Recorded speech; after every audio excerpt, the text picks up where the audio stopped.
नमस्कार साथियों, आप सभी का स्वागत है देवेंद्र सर ऑफिशियल में। हम हर माह की तरह इस माह भी मंथली करंट अफेयर की सीरीज आपके सामने लेकर आए हैं। आपको पता है हम हर महीने 2 वीडियोस लेकर आते हैं मंथली करंट अफेयर्स के, क्योंकि एक माह में बहुत सारे करंट अफेयर्स हो जाते हैं। इसलिए हम पूरे माह के करंट अफेयर को सिर्फ 30 मिनट में कंप्लीट करने की कोशिश करते हैं 2 पार्ट में। पहला वीडियो मैं आपको इसके पहले ही दे चुका हूं, जिसमें 1 से लेकर 15 जून तक के करंट अफेयर थे। आज के इस पार्ट 2 में 16 जून से लेकर 30 जून तक के करंट अफेयर्स आपको मिलने वाले हैं। और आपको पता होगा कि मेरे करंट अफेयर्स में बहुत सारे जो पॉइंट्स हैं वो लिखे रहते हैं।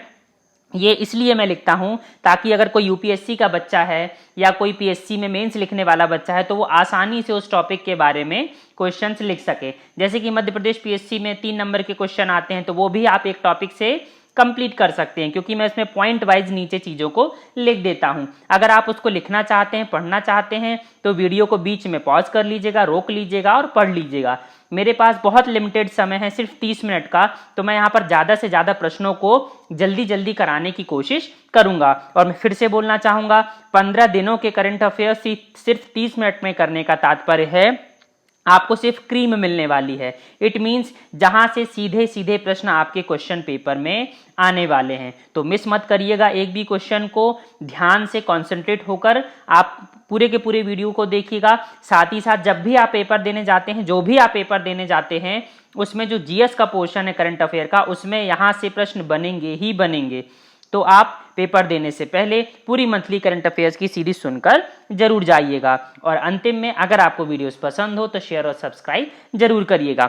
चलिए शुरुआत करते हैं। हमारा पहला प्रश्न है कि भारत का कौन सा बैंक ऋण देने की पूरी प्रक्रिया को पूरी तरह से डिजिटलीकरण करने वाला है। तो डिजिटलाइजेशन की प्रोसेस इस लोन की प्रक्रिया में करने वाला भारत देश का बैंक बना है बैंक ऑफ बड़ौदा।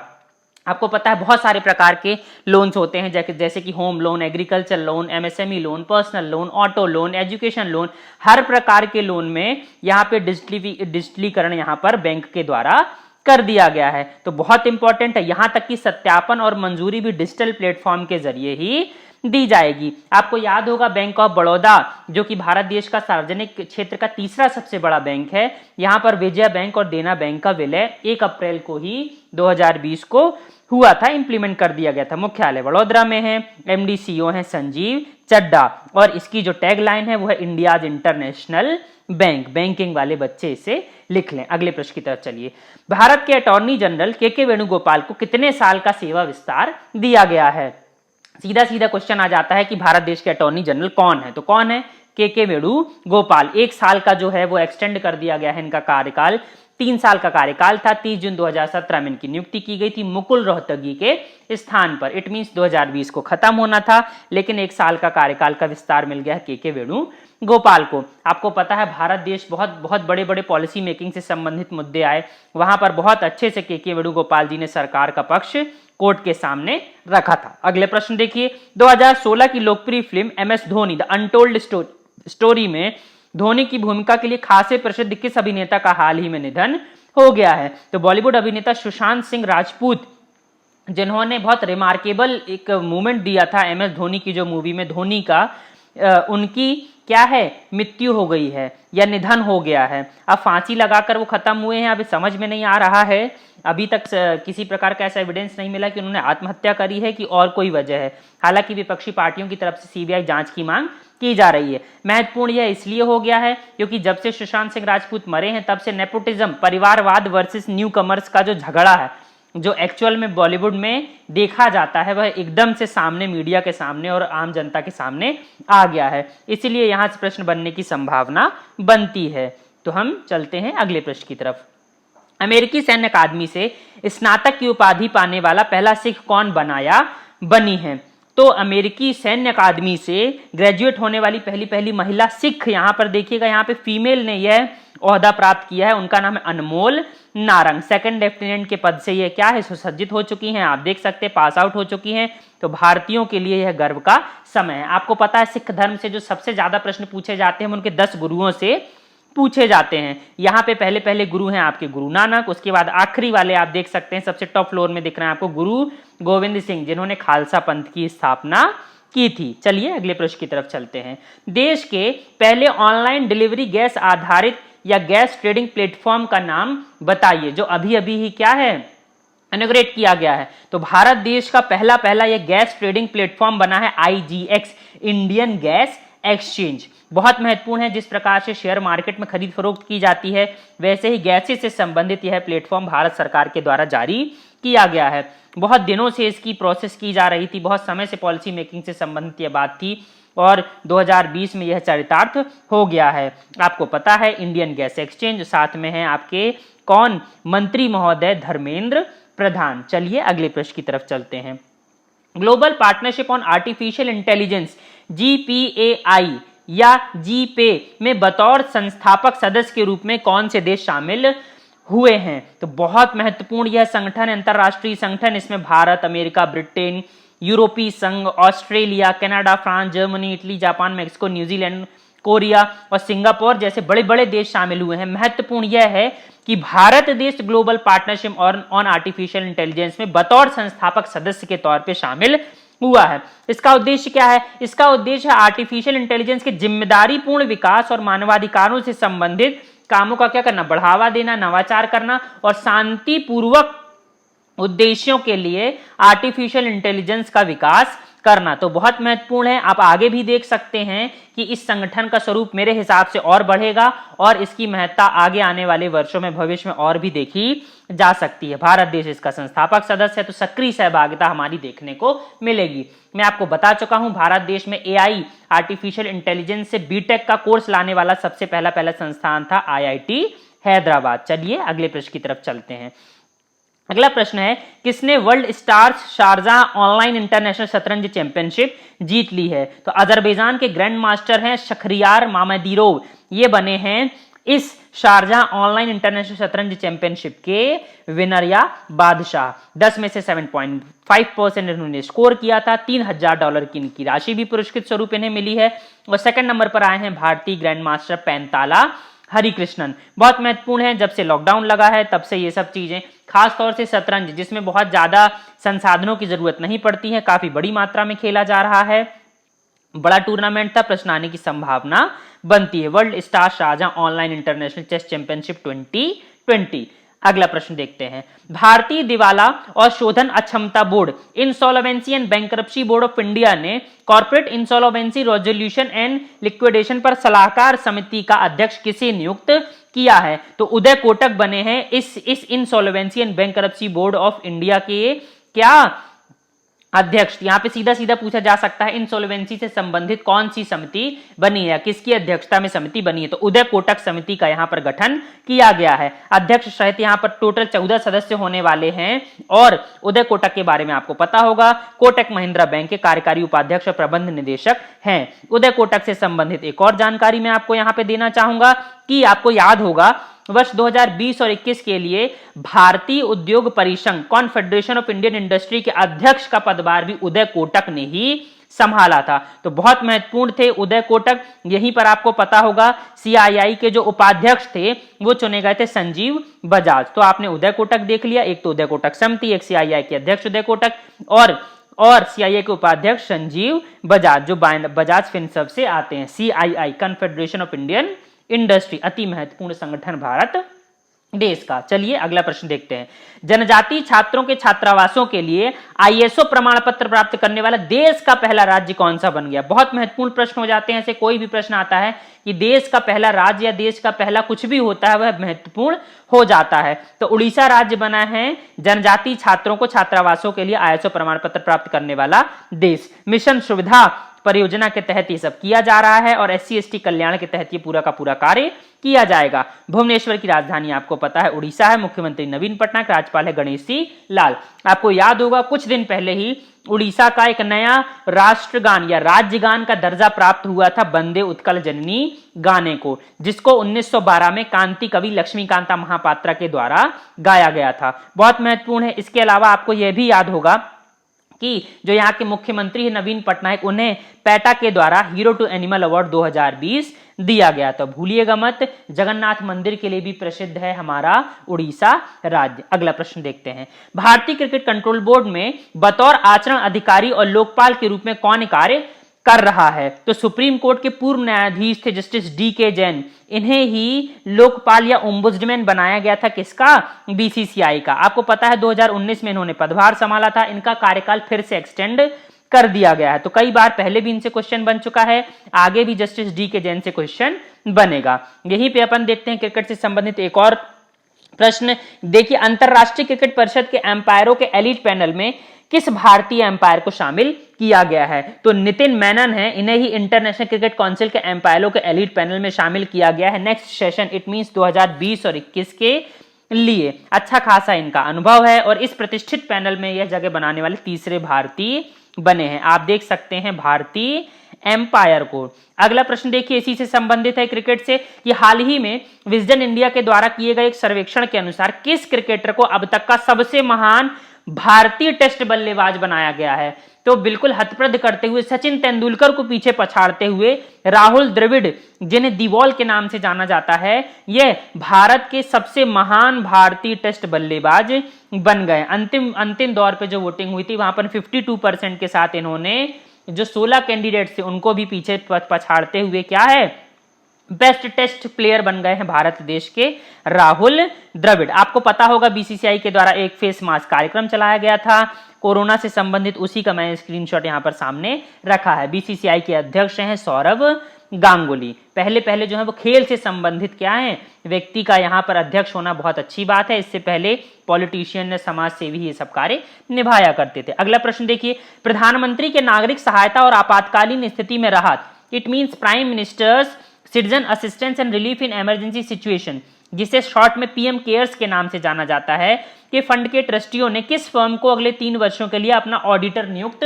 किया है? जो पीएम केयर्स फंड का ऑडिटर बना है सार्स एंड एसोसिएट, बहुत महत्वपूर्ण है, नई दिल्ली में स्थित एक चार्टर्ड अकाउंटेंसी फर्म है। सुनील कुमार गुप्ता इसके क्या हैं, प्रमुख हैं। तो बहुत इंपॉर्टेंट हो जाता है। विपक्ष के द्वारा बहुत आरोप प्रत्यारोप लगाए जा रहे थे कि पीएम केयर्स फंड का दुरुपयोग किया जा रहा है, इसीलिए सरकार ने यहां पर इन क्या सार्स एंड एसोसिएट्स को यह जिम्मेदारी दे दी है। मैं फिर से कह रहा हूं, यह फुल फॉर्म आपसे मेरे हिसाब से पूछा जाना चाहिए, पीएम केयर्स का prime minister citizen assistance and relief in emergency situation fund, भूलिएगा मत, बहुत महत्वपूर्ण है। अगला प्रश्न, 75वें यूएन जनरल असेंबली का अध्यक्ष किसे चुना गया है? तो तुर्की के राजनयिक वॉल्किन बोजकीर को इस 75th यूएन जनरल असेंबली का प्रेसिडेंट नियुक्त किया गया। आपको पता है हर साल सितंबर माह के अंतिम वीक में, अंतिम सप्ताह में जनरल असेंबली की क्या सभा होती है, जिसमें विश्व के सभी देशों के जो प्रतिनिधि हैं वो वहां पर शामिल होते हैं और अपनी बात रखते हैं। उसी का अध्यक्ष बने हैं कौन? वॉल्किन बोजगीर। आपको याद होगा तिजानी मोहम्मद बंदे, इन्हीं से यह अपना पदभार ग्रहण करने वाले हैं। बहुत महत्वपूर्ण है।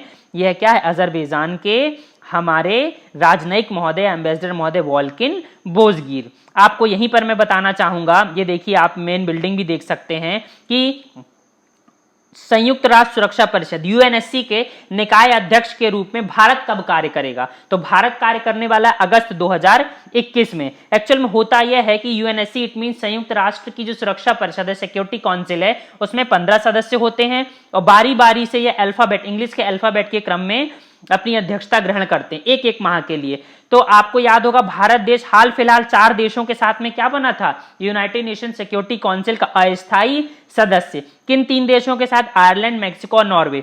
मैं फिर से कह रहा हूं, अति महत्वपूर्ण प्रश्न है, आपसे बनना ही चाहिए कि भारत देश फिर से यूएनएससी का अस्थायी सदस्य नियुक्त हो गया है। 193 में से 184 सदस्यों ने यहां पर क्या है, वोटिंग करी थी भारत के पक्ष में। चारों देशों के मैप आप देख सकते हैं।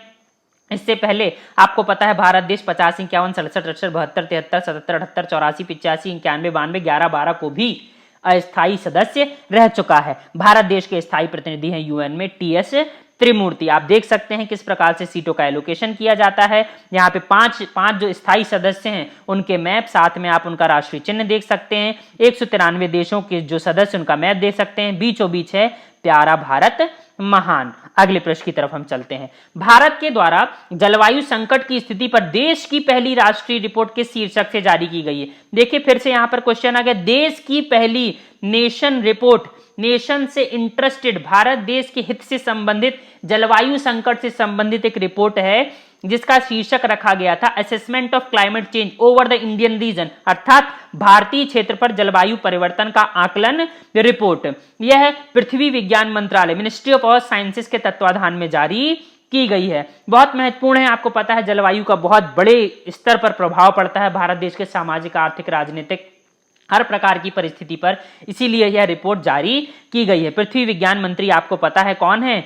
हर्षवर्धन है, और इन्हें ही दिया गया था, हर्षवर्धन को क्या दिया गया था? WHO के द्वारा कार्यकारी अध्यक्ष नियुक्त किया गया है, तो भूलिएगा मत, बहुत महत्वपूर्ण है। अगला प्रश्न देखिए, कोविड-19 परीक्षण के लिए भारत देश की पहली संक्रामक रोग निदान लैब या मोबाइल लैब किस नाम से लॉन्च की गई है? तो iLab के नाम से लॉन्च की गई है भारत देश की पहली कोविड-19 टेस्ट से संबंधित लैब। एक रैपिड रिस्पांस मोबाइल ये प्रयोगशाला है, इसका इनॉग्रेशन किया हमारे केंद्रीय स्वास्थ्य मंत्री डॉक्टर हर्षवर्धन के द्वारा। तो बहुत महत्वपूर्ण है, आप देख सकते हैं हर्षवर्धन के द्वारा हमारी लैब को क्या जारी करते हुए मैंने आपको बता दिया, WHO के कार्यकारी प्रमुख। इसी प्रकार की एक वैन IIT एनिमली काउंसिल जो दिल्ली में स्थित है, इनके द्वारा भी एक बस जारी की गई थी। इन्होंने रखा था कि यह बस 5 मिलियन टेस्ट पर मंथ का टारगेट पूरा करेगी। और इसी प्रकार की एक क्या है गाड़ी, देखिएगा तिरंगा के नाम की, केरला सरकार के द्वारा भी जारी की गई थी कि दूर से ही लोगों का टेस्ट किया जा सके और नमूना ग्रहण या संग्रहित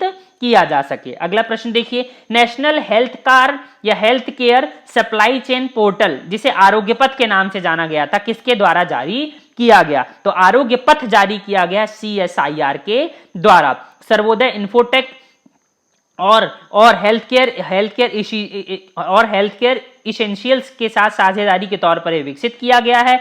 एक ही मतलब सिंगल विंडो के तौर पर यह ऐप आपको सारी की सारी चीजें प्रोवाइड कराने वाला है। तो भूलिएगा मत, आरोग्य पथ ऐप किसके द्वारा? CSIR के द्वारा। और एक और ऐप जो आपको याद होगा, आरोग्य सेतु ऐप, सबसे ज्यादा डाउनलोड होने वाला ये ऐप बन गया था। आपको पता 5 करोड़ का टारगेट इसने बहुत जल्दी 14 से 15 दिनों में पा लिया था और बहुत सारे ऐप का इसने क्या है रिकॉर्ड तोड़ दिया था। तो भूलिएगा मत, यहां पर है आरोग्य पथ पोर्टल, यहां पे आरोग्य सेतु, इसीलिए मैंने इस क्वेश्चन को यहां पर रखा है। अगला प्रश्न देखिए, ओवरहेड इक्विपमेंट OHE के क्षेत्र में उच्च पहुंच वाले पैनोग्राफ के साथ डबल स्टैक कंटेनर चलाने वाला भारत का पहला रेलवे कौन बन गया है?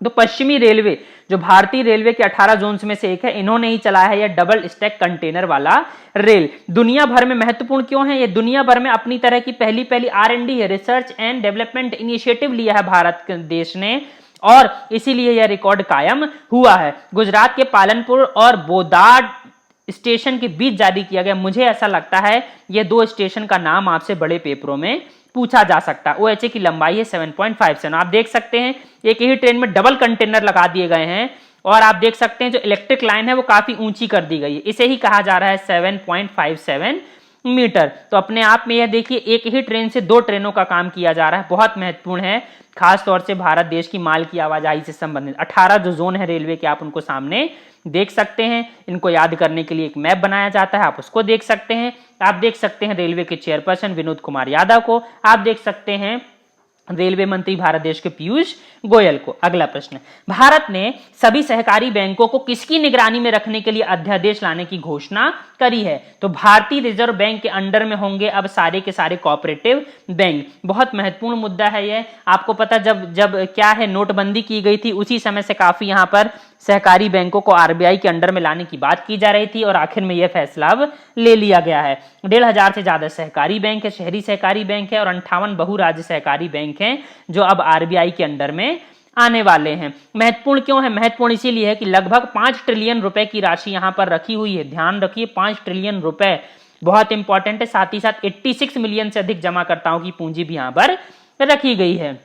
RBI आपको पता है, RBI की स्थापना 1935 में हुई थी, मुंबई में इसका मुख्यालय है।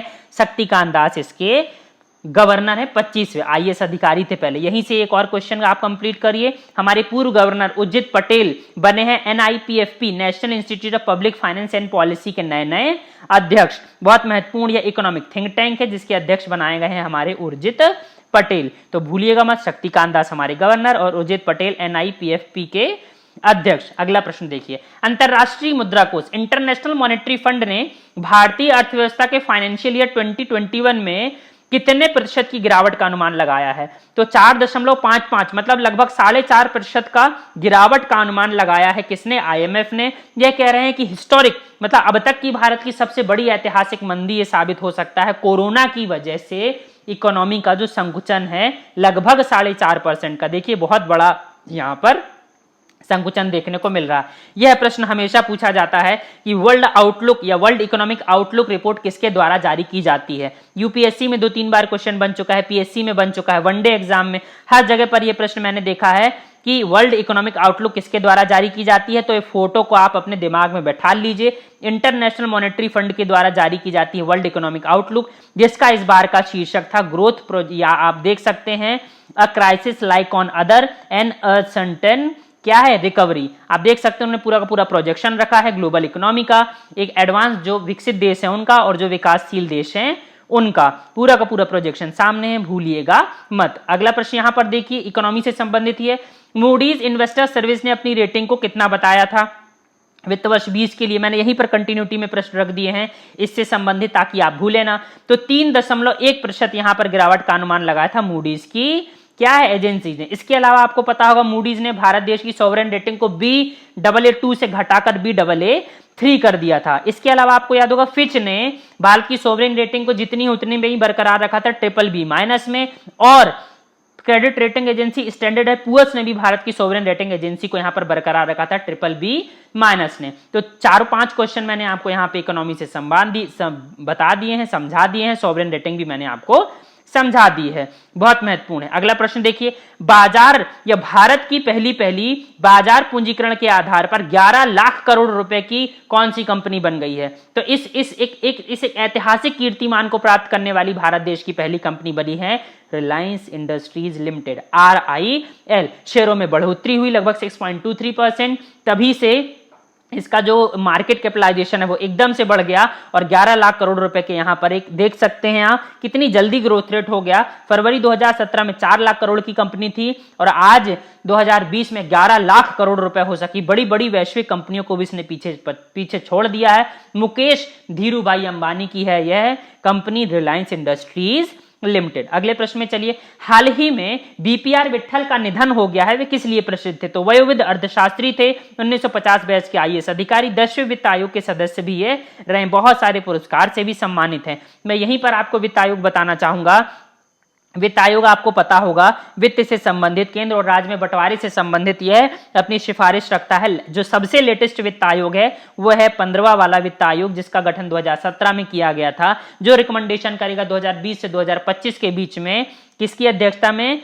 NK सिंह की अध्यक्षता में। तो याद आप रखिएगा 13वें, 14वें और 15वें वित्त आयोग को। अगला प्रश्न देखिए, जर्मन बुक ट्रेड का शांति पुरस्कार 2020 किसने जीता? तो भारतीय इकोनॉमिस्ट जो नोबेल पुरस्कार से सम्मानित हैं 1998 में, अमर्त्य सेन, इन्हें ही मिला है जर्मन बुक ट्रेड का शांति पुरस्कार 2020। तो भूलिएगा मत, ग्लोबल जस्टिस के लिए इन्हें यह अवार्ड मिला है। अगला प्रश्न देखिए, fiction book the legend of Suhel Dev the king who saved India के लेखक कौन है? तो अमीश त्रिपाठी के द्वारा यह लिखी गई है लीजेंड ऑफ सोहेल देव। बहुत फेमस व्यक्ति हैं, बहुत सारी किताबें इन्होंने लिखी हैं अमीश कुमार ने, तो और इन्हें बहुत सारे नेशनल और इंटरनेशनल अवार्ड भी मिले, जैसे कलिंग इंटरनेशनल लिटरेसी अवार्ड, उस्ताद बिस्मिल्लाह खां अवार्ड, हेलो का hall of fame award of literacy and excellence, बहुत सारे अवार्ड से सम्मानित हैं। बहुत सारी बुक्स भी इनकी बहुत सारे कंपटीशन में जीत चुकी हैं, इसीलिए इंपॉर्टेंट हो जाते हैं कौन? अमीश त्रिपाठी, और उनकी हाल फिलहाल की बुक सोहेल देव। अगला प्रश्न, भारत के पहले virtual hand care and hygiene expo 2020 का शुभारंभ किसके हाथों से किया गया? मैं फिर रिपीट कर रहा हूं, यहां लिखा भारत के पहले वर्चुअल हेल्थ केयर और हाइजीन एक्सपो, तो मनसुख मंडाविया के द्वारा, जो हमारे यहाँ राज्य मंत्री इंडिपेंडेंट चार्ज, उनके द्वारा यह उद्घाटन। उद्देश्य क्या है? स्वास्थ्य और स्वच्छता जैसे प्रयासों को बढ़ावा देना। फिक्की के द्वारा यह आयोजन किया गया था। First virtual health care and hygiene expo 2020, अति महत्वपूर्ण प्रश्न, किसके द्वारा? फिक्की के द्वारा, federation of Indian chambers on commerce and industry के द्वारा। अगला प्रश्न, द डेडमैन के नाम से किसे जाना जाता है? शॉर्ट नेम वाले क्वेश्चन बहुत बनते हैं, चाहे वो पर्ल ब्लैक हो, चाहे वो मास्टर ब्लास्टर हो, चाहे वो लिटिल ब्लास्टर हो, ऐसे निक नेम वाले क्वेश्चन बनते हैं। यहां से एक प्रश्न बनेगा मेरे हिसाब से कि द डेडमैन के नाम से किसे जाना जाता है? दो द अंडरटेकर को, जो आपको पता WWE के चैंपियन रहे हैं लगभग 21 साल तक, उन्हें ही कहा जाता था डेडमैन। हाल फिलहाल में उन्होंने संन्यास ले लिया, इसीलिए चर्चा में आए। मूल नाम भी याद रखिएगा, प्रश्न कभी कभी बन जाता है, मार्क कैलावे। आप देख सकते हैं रेसलमेनिया की तरफ से खेला करते थे द अंडरटेकर, WWE। अगला प्रश्न, उत्तराखंड टीम के नए कोच कौन बने हैं? तो उत्तराखंड टीम के नए कोच बने हैं वसीम जाफर। आपको पता है वसीम जाफर से क्वेश्चन और भी बन सकता है कि रणजी ट्रॉफी में सर्वाधिक रन बनाने वाले भारतीय बल्लेबाज कौन है? तो वो भी है वसीम जाफर। मार्च में ही उन्होंने अभी संन्यास लिया था और अब ये खिलाड़ी से कोच की पहली बार भूमिका अदा करेंगे, इसीलिए प्रश्न यहां पर बन जाता है। उत्तराखंड से मैं आपको एक क्वेश्चन फिर बताता हूं कि उत्तराखंड में सबसे बड़े बायोडायवर्सिटी पार्क का शुभारंभ किया गया है। कहां किया गया है? हल्द्वानी में किया गया है। लगभग 18 एकड़ जमीन में यह फैला हुआ है। आप देख सकते हैं हल्द्वानी जू एंड सफारी। यहीं से प्रश्न बनता है, आपको पता है उत्तराखंड की नई ग्रीष्मकालीन राजधानी बनी है गैरसैंण। भूलिएगा मत, बहुत महत्वपूर्ण प्रश्न है। आपको पता होगा कि वर्ष 2000 में उत्तर प्रदेश से टूटकर पहाड़ी इलाका होने की वजह से उत्तराखंड का निर्माण किया गया था और देहरादून इसकी राजधानी है। अब यहां पर ग्रीष्मकालीन राजधानी, ठंडक ज्यादा हो जाती है वहां पर देहरादून में, इसलिए गैरसैंण को बनाया गया। चामोली जिले की एक तहसील है और जो मेन वहां पर जो राजधानी है देहरादून, उससे लगभग 270 किलोमीटर की दूरी यहां पर बनती है, जिसे आप स्क्रीन में देख सकते हैं। अगला प्रश्न देखिए, केंद्रीय पंचायती राज मंत्रालय के द्वारा ई पंचायत 2020 पुरस्कार किसने जीता? तो हिमाचल प्रदेश ने जीता है इस साल का ई पंचायत पुरस्कार। क्यों जीता है? उन्होंने राज्य की सभी 3,2500 पंचायतों को एक हाई स्पीड इंटरनेट से क्या है, कनेक्ट कर दिया। देखिए पहाड़ी राज्य होने के बावजूद इन्होंने इतना अच्छा कीर्तिमान स्थापित किया है, इसीलिए यह इन्हें पुरस्कार दिया गया है। किसे? हिमाचल प्रदेश को। आप देख सकते हैं हिमाचल प्रदेश की अवस्थिति, आप यहां पे देख सकते हैं धर्मशाला, जहां पर तिब्बत के धर्मगुरु क्या नाम है, दलाई लामा रहते हैं। यह भी एक क्या है, प्रश्न है जो आता है। हिमाचल प्रदेश के मुख्यमंत्री जयराम ठाकुर, गवर्नर बंडारू दत्तात्रेय, पंचायती राज मंत्री नरेंद्र सिंह तोमर। पंचायत से संबंधित क्वेश्चन आता है कमिटीज से, मैंने यहां पर लिख दिया है। सबसे पहले बलवंत राय मेहता, जिनकी रिकमेंडेशन के आधार पर क्या है, सबसे पहले पंचायत का भारत देश में शुरुआत की गई थी, शुभारंभ किया था। फिर अशोक मेहता, फिर दंतेवाला, फिर हनुमंतवा, फिर जीवी के राव, फिर एल एम सिंघवी समिति। इन्हीं की रिकमेंडेशन के आधार पर 73वां संविधान संशोधन किया गया और 24 अप्रैल को इंप्लीमेंट किया गया भारत देश में पंचायती राज, और इसीलिए 24 अप्रैल को मनाया जाता है पंचायती राज दिवस भारत देश में। अगला प्रश्न, भारत के बाहर दुनिया का पहला योग विश्वविद्यालय कहां पर स्थापित किया जाने वाला है? तो अमेरिका के लॉस एंजल्स में स्वामी विवेकानंद के नाम पर। याद कैसे करेंगे? आपको पता है शिकागो के सर्वधर्म सम्मेलन में स्वामी विवेकानंद ने भाषण दिया था, इसीलिए यहां पर स्वामी विवेकानंद के नाम पर योग यूनिवर्सिटी बनाई जाएगी। भारत के बाहर फर्स्ट कहां पर? लॉस एंजल्स में। भूलिएगा मत, भारत की जो योग यूनिवर्सिटी है आप सामने देख सकते हैं। अगले प्रश्न की तरफ चलिए, दुनिया भर में आतंकी वित्त पोषण पर निगरानी रखने वाले FATF ने पाकिस्तान को किस सूची में रखा है? तो ग्रे सूची में ही रखा है, क्योंकि देखिए कोरोना की महामारी चल रही तो इकोनॉमी ऑलरेडी काफी डंप है। साथ में बैठक की अध्यक्षता चीन के द्वारा की गई थी, इसीलिए अभी हाल फिलहाल में पाकिस्तान ग्रे सूची में ही बना हुआ है। हमारी मांग यह है कि इसे ब्लैक लिस्टेड किया जाए। अगला प्रश्न देखिए, इंग्लिश प्रीमियर लीग 2019-20 का खिताब किसने अपने नाम किया है? तो बहुत 30 सालों के बाद लिवरपूल ने यह खिताब अपने नाम किया है। बहुत महत्वपूर्ण क्लब है ये, और यह प्रश्न भी आपसे बन जाते हैं स्पोर्ट्स से संबंधित। आप प्रीमियर लीग का लोगो देख सकते हैं, साथ में आप देख सकते हैं लिवरपूल टीम की जर्सी। अगला प्रश्न देखिए, Toronto international film festival TIFF 2020 में 50 एम्बेसडर्स बने हैं, उनमें से कौन भारतीय हैं? तो 2 भारतीय चुने गए हैं 50 एम्बेसडर्स में से, एक है प्रियंका चोपड़ा, दूसरे हैं अनुराग कश्यप। तो बहुत महत्वपूर्ण हो जाता है यहां पर, 1976 में इसकी स्थापना की गई थी। दोनों एम्बेसडर्स को आप सामने देख सकते हैं, किसके? TIFF के। अगला प्रश्न देखिए, liquid cooling and heating garment के लिए पेटेंट किसे प्राप्त हुआ है? तो जो एस्ट्रोनॉट जो अंदर कपड़े पहने रहते हैं, जो स्किन टाइप का रहता है, वही इसरो को मिला है इस फिटिंग सूट के लिए क्या? पेटेंट। इसरो बहुत महत्वपूर्ण संगठन है, आपको याद होना चाहिए, इंडियन स्पेस रिसर्च ऑर्गेनाइजेशन, जिसे 2014 में गांधी इंटरनेशनल पीस प्राइज भी दिया गया था। कुछ समय पहले ही 4 साल के लिए गांधी इंटरनेशनल पीस प्राइज दिया गया, 15, 16, 17, 18। सबसे लेटेस्ट है योही ससाकावा, जो अवार्ड प्राप्त कर रहे हैं हमारे राष्ट्रपति महोदय से। भूलिएगा मत, 1 करोड़ रुपए की धनराशि दी जाती है गांधी इंटरनेशनल पीस प्राइज के लिए। अगला प्रश्न देखिए, नासा ने वॉशिंगटन DC स्थित अपने मुख्यालय का नाम किसके नाम पर रखने का ऐलान किया है? तो मैरी W जैक्सन के नाम पर होगा नासा के हेडक्वार्टर का नाम। यहीं से एक प्रश्न और बनता है कि समुद्र के सबसे गहरे गर्त पर पहुंचने वाली महिला कौन बनी है, तो कैथरीन डी सुलिवन बनी है।